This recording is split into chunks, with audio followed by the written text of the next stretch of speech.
Personne n'a droit à obliger quelqu'un de pratiquer la spiritualité. Parce que, je disais, ceci, je répète, je réitère, que personne, la spiritualité est un droit. Donc personne n'a droit, d'influencer négativement, de bloquer quelqu'un d'évoluer.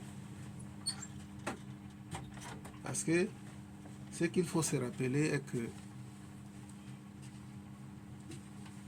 nous avons un côté terrestre et nous avons un côté céleste. Avant d'être humains, nous sommes d'abord divins. Donc la spiritualité est comme un besoin de se nourrir tous les jours. C'est comme la faim. C'est individuel. La faim est individuelle. Donc on ne peut pas rappeler un adulte de prier pour lui-même et non pour Dieu. Parce que prier Dieu, ça n'a aucun sens logique. Dieu n'est pas un humain qui a des faiblesses et qui a besoin des honneurs. Dieu n'a pas besoin des honneurs. En ce qui concerne la spiritualité, nous avons cela dans nos veines, dans notre ADN. Donc nous n'avons pas besoin d'obliger les gens de prier ou les rappeler ce qu'ils ont à faire. À moins que si nous sommes là pour guider, pour aider, alors dans les débats, dans le partage, on peut rappeler ça. Que si nous ne faisons rien, personne ne le fera pour nous.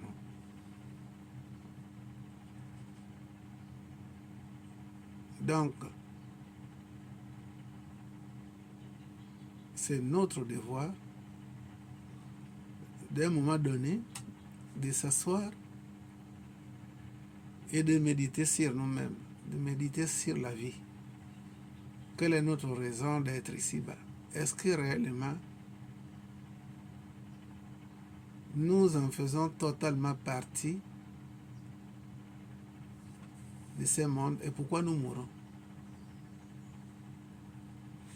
Si on en faisait partie intégralement de la réalité de ce monde, pourquoi nous mourons?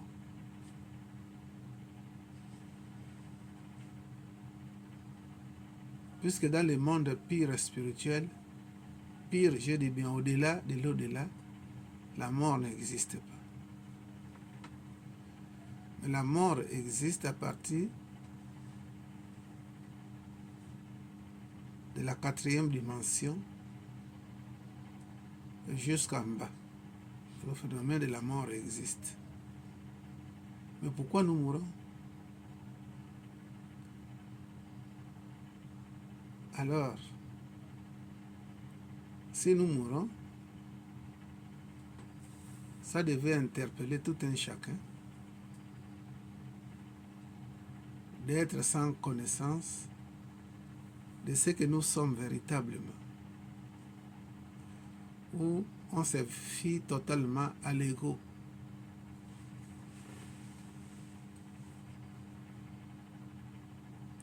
L'ego qui est des attributs du mental, le mental individuel. Donc, lorsque nous nous réveillons, la première chose, c'est d'assurer notre présent. D'assurer notre présent. D'investir, le fait de s'asseoir et méditer, c'est un investissement. Même si on est seul, et que nous nous mettons à méditer, à rentrer au-dedans de nous, c'est un investissement. Et cet investissement a des résultats tôt ou tard. Ça dépend de la manière dont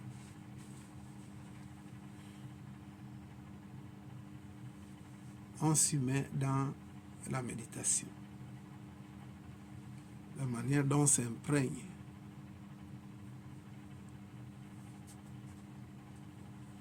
Donc, il ne faut pas que les gens pensent que nous rendons service au divin. La charité bien ordonnée commence par soi-même. Avant de rendre service au divin comme nous pensons, on doit commencer par nous-mêmes, par se rendre service. Donc, lorsque les gens se déplacent de là où ils vivent pour venir ici, c'est une occasion magnifique pour permettre à chacun d'explorer le monde.